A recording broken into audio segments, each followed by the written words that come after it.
Doom. It's one of the most recognizable and revolutionary video games ever made. A game that's still talked about, and a series that is still running strong to this day. A cultural icon amongst gamers, and the biggest innovator out of all the first-person shooters. I mean, if it wasn't for Doom, we wouldn't have games such as Quake, Half-Life, Unreal Tournament, Counter-Strike, Call of Duty, Medal of Honor, Fear, Duke Nukem 3D, and of course, Halo. Pretty much every single FPS game that has released since owes its existence to Doom, and the fact that the series is still going on and is continuing to show FPS games how to be awesome again shows quite the impact this game had. Every single first-person shooter since 1993 has Doom's blood in it, one way or another. Many say that future FPS games went off track and completely forgot about what made Doom such a classic in the first place. I would agree to a certain extent, but I think there is much more to be said about the way FPS games evolved than the usual, oh, everything went to shit after Call of Duty. Now, I could sit here all day and talk about why Doom is one of the most important video games ever made, and maybe the most important PC game ever made, but chances are that you already know the effect it had. Whether or not you've played the original Doom, the fact that its DNA is in every big FPS release means you've played it in one way or another. But I'd rather talk about the game itself, and see past its cultural status and how much it revolutionized FPS games. I want to talk about whether or not it's still a great game 25 years later. Wait, what? 25 years? Jeez, this game's older than me. Anyway, it's time to rip and fucking tear. So, where do I start? Well, I guess I'll start where the game starts. The game starts with you holding a pistol, and around the corner are some demons with shotguns. Right away, Doom brings you into the action. No 10-hour long cutscenes before you get to start playing. Nah, baby. This game goes dick first into the glory hole of hell. So, Doom is a game where you play as a Marine, referred to by the fans as the Doom Guy, although he would later get an official name in Doom 2016 as the Doom Slayer. Pretty cool. The story is that demons have come through a portal to Mars and you have to kill every last demon. Doom Guy is a soldier who got transferred to the Mars facility after refusing to take a direct order to attack civilians, so he was sent here with a team, and all the members of the team died, leaving just him. So I guess I should talk about the gameplay, since that's what Doom's all about. Doom has very stylistic gameplay. It's both simple and easy to understand, as well as deep and skillful at the same time. Doom has a design like chess, which I know may seem like a weird comparison, but trust me, it fits. I'll get to that. Doom has very simplistic enemies and weapons, but that's fine, since they all work in unity to create gameplay that requires good decision making and critical thinking. Why draw the comparison to chess, you might ask? Well, because chess is designed like a puzzle, only that there are nearly infinite ways to solve it. Chess has pieces that are simple, but are distinct, and have clear roles in play in the game, as well as clear strengths and weaknesses. The reason why chess is such an enthralling game to play, and has lasted so long, is because of the fact that no two chess games will ever be the same. Each time you play chess, you will have a different experience. It's why it's still played to this day. Playing chess isn't just about having the most powerful pieces available at any time, it's about thinking ahead, and trying to come up with the best strategy with how you defeat the enemy. There are many factors you have to consider when playing chess, such as the pieces you currently have, the pieces you are currently up against, where to move, what piece to take out, and which piece you're going to do it with. It's simple, but it's complex. So here's where Doom comes in. Doom has weapons and enemies that all serve a purpose in the gameplay. Each weapon has a clear purpose and distinct role in the gameplay, as well as clear strengths and weaknesses. This also applies to the enemies you face. So let's go for a quick rundown of the weapons and enemies. The first is a pistol, which is supposed to be a starter weapon, kind of like the pawns in chess. It's something to get you started, but once you get to the better pieces, you'll probably not use it as much, if at all. The strength is that it's a very accurate gun, but the weakness is that it has a very slow fire rate, and doesn't do much damage. Then there is the shotgun, which is sort of the go-to weapon in this game. It's good at everything, but great at nothing. Its strength is that it does a huge amount of damage, and can shoot through enemies into other enemies. But the weakness is that Doom Guy has to cock the shotgun in between each shot, meaning that there is a delay in between shots which leaves you open for an attack. After that is the chain gun. which is a replacement for the pistol. The chain gun has a fast fire rate and can take out groups of enemies no problem, and it can stun enemies, but drains ammo fast, so you might not want to use it too much. Then there is the rocket launcher, which is an even greater option for taking out groups of enemies, but the weakness is that it can also cause splash damage and kill you too.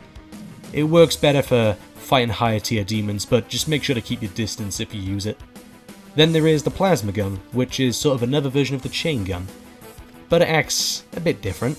It can hold more ammo, and it does way more damage, but the issue is that the projectiles, while not exactly slow, can be dodged by enemies at a greater distance. You may also want to use the BFG 9000, and no, we're not talking about the big friendly giant, we're talking about the big fucking gun! This gun is one of the most iconic in video game history. Why, you may ask? Just look. It's overpowered as fuck, Jesus. Downside is that it uses more ammo than any other gun. There's also the chainsaw, which has infinite ammo but has no range. Now, as you may have inferred from what I've just said, all the weapons or pieces that you use have strengths and weaknesses, as well as distinct roles in the gameplay, apart from the pistol. These weapons are all useful in one way or another, and since you carry them all at once, it means you have multiple viable strategies for taking down enemies. Plus, some weapons are more effective for taking out certain enemies, so in my experience, the best way to play is to constantly switch up weapons when multiple enemies appear at once. Speaking of the enemies, there is the zombie men and shotgunners, which shoot at you. The weapons are nearly impossible to dodge since they are hit scan, but they don't do too much damage. It's when you get cornered by these dudes is the issue. Then there is the imp, which shoots fireballs at you, and can claw at you if you get too close. Their fireballs can be easily dodged, but do cause a medium amount of damage if they hit you. After that is the pinky demon, which walks around towards you and bites you. It causes a huge amount of damage to you, but they have no ranged attacks, so it really depends on if you're in an open environment or a small environment, if they're really a threat that much. There is also an invisible version of the pinky demon known as the Spectre. It's pretty much the same enemy, so you know, whatever. Moving on, there is the Lost Soul, which is a pain in the ass. They have no limbs, so the only way they can attack you is by ramming into you like a weeaboo's dick into a body pillow.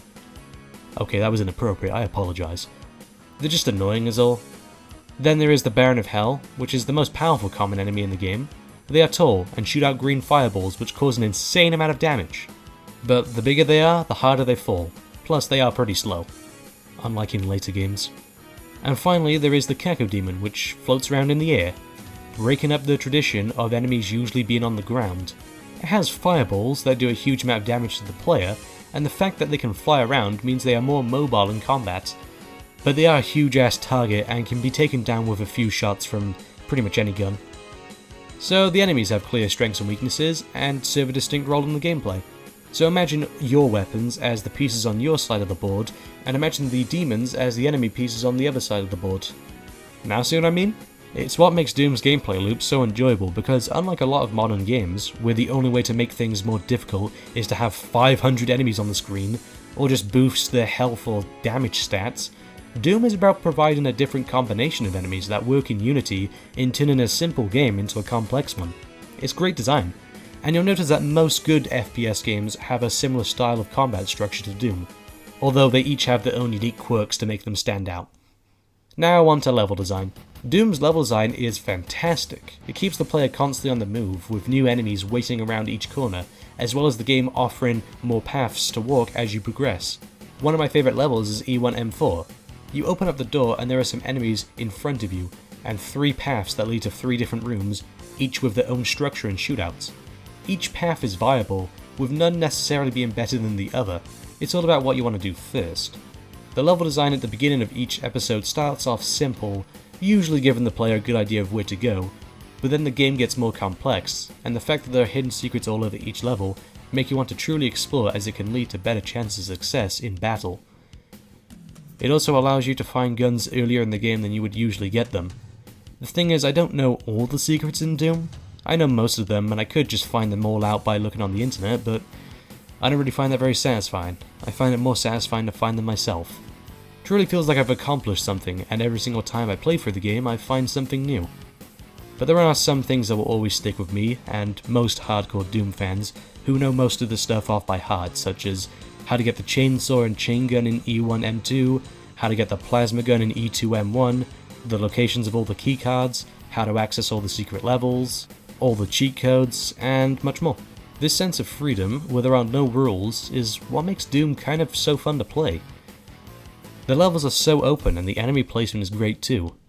Doom is split up into 3 episodes. The first is named Knee Deep in the Dead, which is a great name for a band. It takes place on the Phobos moon of Mars. This episode's visuals mostly contain of machinery and computers, which is cool. Episode 2 is named The Shores of Hell, and takes place on the Deimos moon of Mars. This episode has an interesting visual style, as Hell has a much greater presence on this moon, so the visuals are a mix of the UAC facility and Hell. The way it's combined looks really awesome.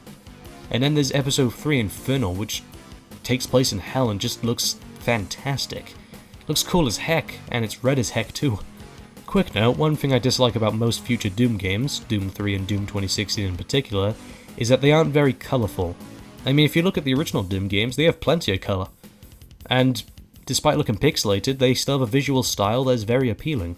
Now, I'm not saying Doom 3 or Doom 2016 are ugly games by any means, I just think the visual styles won't age as well as this game has.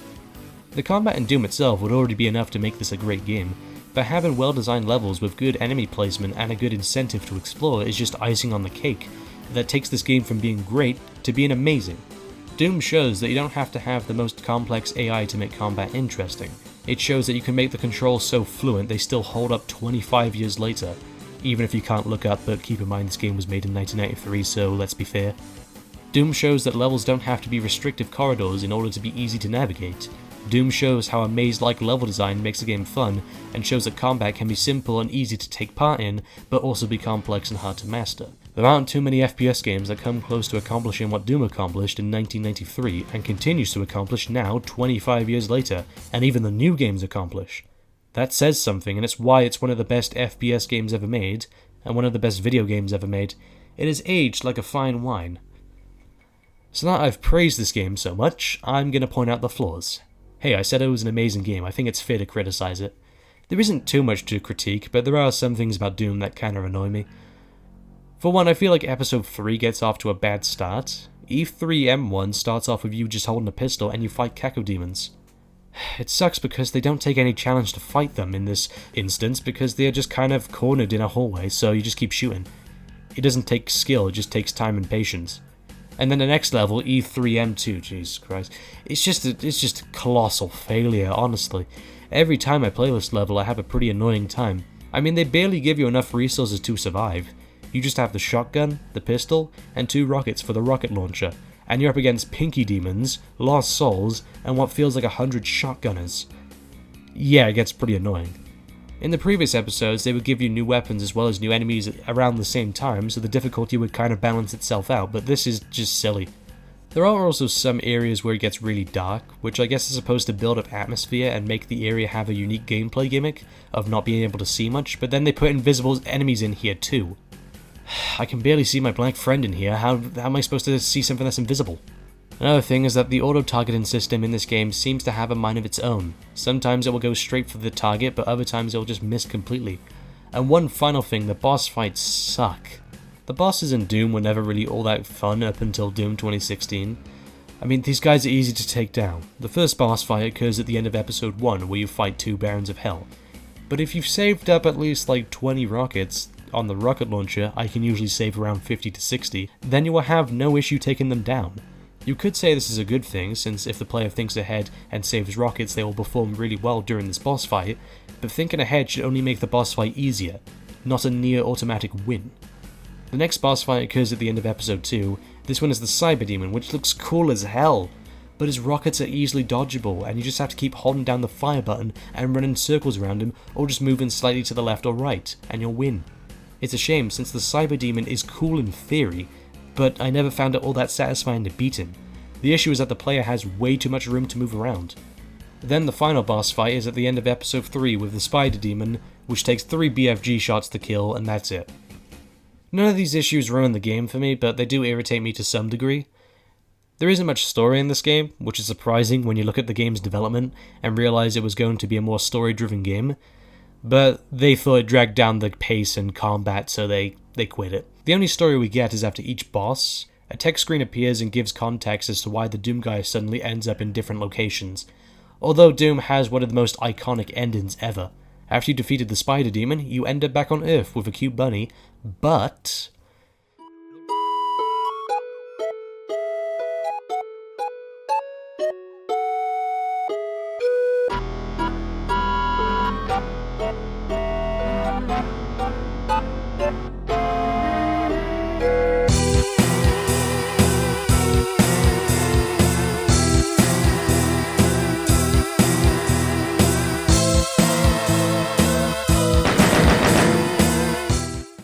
they're attacking Earth, and you're not finished. This sets up the plot for Doom 2 Hell on Earth, which released a year later in 1994.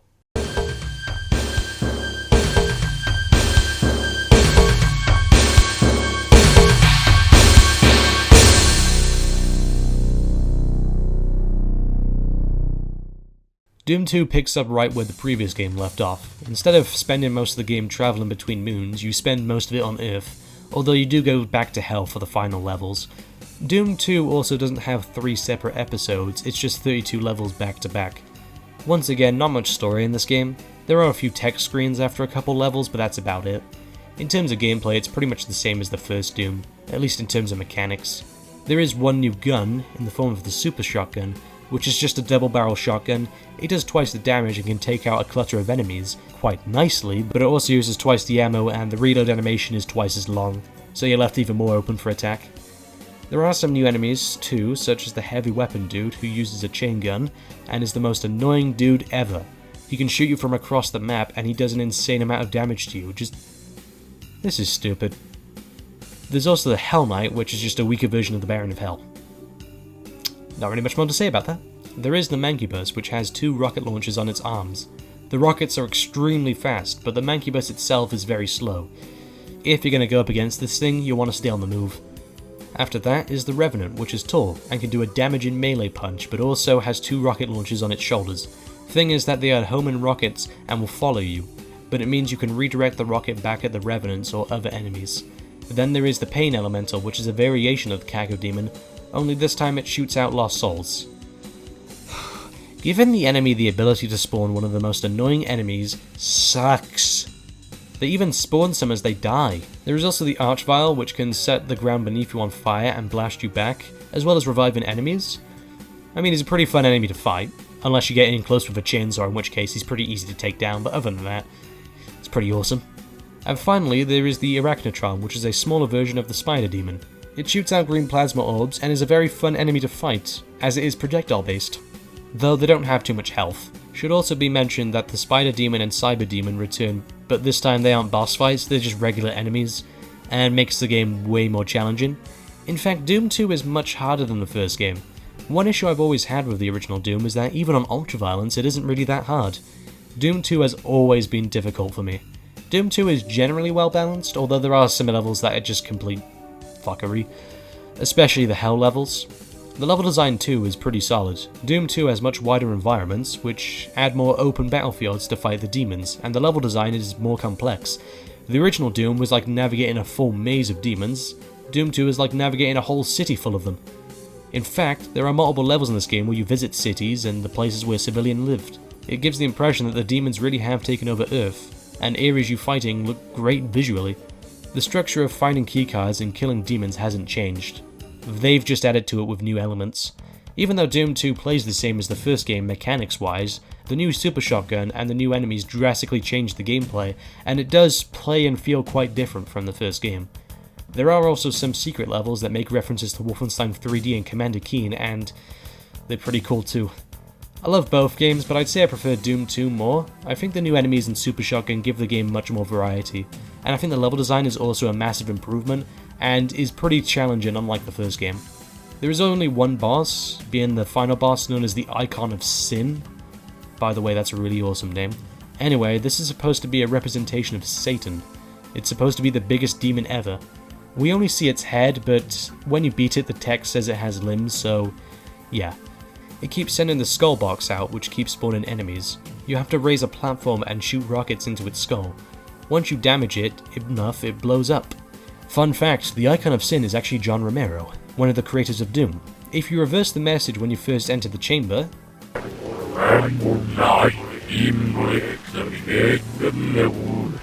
it says this: "To win the game, you must kill me, John Romero." And if you no-clip behind the wall, then you see John Romero's head on a pike. So yeah, John Romero is the final boss of Doom 2. After you've beaten the Icon of Sin, a text screen appears saying that you killed every last demon and that the invasion is over. It then shows you this cool screen where you get to see all the demons and their animations, which is pretty cool. Overall, Doom 2 is a solid sequel. It didn't really change the formula for Doom, it just added to it and made it more challenging and gave it much more variety. But then we get to the worst Doom game ever. Final Doom, released in 1996. I really don't want to talk about this game. Fine, I'll do this one quickly. Final Doom sucks because of the level design, enemy placement, the resources given to the player, and the usage of enemies. Thing is that none of these issues are really that bad on their own, but when combined, they make a shit game. Alright, the level design sucks, mainly because it is always in the enemy's favour and seems specifically designed to fuck over the player instead of giving them an actual challenge. This also ties in with the enemy placement as well. A good example would be this one level where you have to fight 10 billion mancubuses surrounding you. Doom isn't a bullet hell game, so why is this here? It's just stupid, honestly. The player gets given barely enough resources to survive, which makes the game not fun to play at all. And finally, the usage of enemies is awful. When playing Doom and Doom 2, the tougher enemies don't show up until later. It keeps adding something new to the gameplay. With Final Doom, they use Archviles, Revenants, Heavy Weapon Dudes, Cackle Demons, and Mancubuses in the first level. Seriously guys, you don't use half the enemy roster right at the beginning. Imagine if you booted up the original Doom and immediately started fighting 10 Barons of Hell. Yeah, it would suck. Anyway, I don't really have much to say about Final Doom. It's an awful game. It's the hardest Doom game, but it's also the worst Doom game. It's literally the only game in the series I don't like. Also, the amount of enemies in each level is silly. In fact, there's one level, I think it's level 31, where there's so many enemies, the engine overloads. My main issue with Final Doom is that it feels like they made a few decent levels, and then just put 1,000 enemies over every square inch of the map. It just sucks. So that pretty much wraps up my retrospective on the original Doom games. I know I didn't talk about Doom 64, but I couldn't really find a way to get it working, so I can't really say much about it, but I do remember it being very good. After that, there was Doom 3, and then 12 years later was Doom 2016, and we're now looking forward to Doom Eternal. The fact that Doom is the second longest running FPS franchise and is still going strong, unlike another FPS franchise that hasn't been good since 2009, shows how good this franchise truly is and how talented the people at id Software are. Look, I know it isn't the same people working on all the games, but it's the same company, so whatever. But it all started with the original Doom and Doom 2, and there are barely any FPS games that have released in the past 25 years that compare to these games. Not saying they don't exist, I'm just saying they're extremely rare. Finally, the soundtrack of Doom is marvelous. Even if most of the tracks are melodies from bands like Metallica, they're still awesome to listen to and make the game really badass. Here are some of my favorite tracks.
Honestly, in my opinion, you need to have played Doom and Doom 2 to truly appreciate how far FPS games have come in the last 2.5 decades. Final Doom sucks, but the first two games will always be classics. I've already explained why Doom 3 is awesome in another video by the same name, but what about Doom 2016? Well, I'll talk about that game in good time. For now, though, I will forever love these games, and wherever the franchise goes in the future with Doom Eternal, hopefully I'll enjoy it. But until then, rip and tear.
I know you're out there. I can feel you now. I know what you want from me. You want new and interesting content. I don't know the future. I didn't come here to tell you how this is going to end. I came here to tell you how it's going to begin. I'm going to end this video, and then I'm going to tap into another entertainment industry full of discussion. An industry full of details that not many appreciate, but still acknowledge. An industry that I want to share my own thoughts and interpretations on. I'm going to show these people that there is more to both the video game industry and the movie industry than meets the eye. Where we go from there is a choice I leave to you.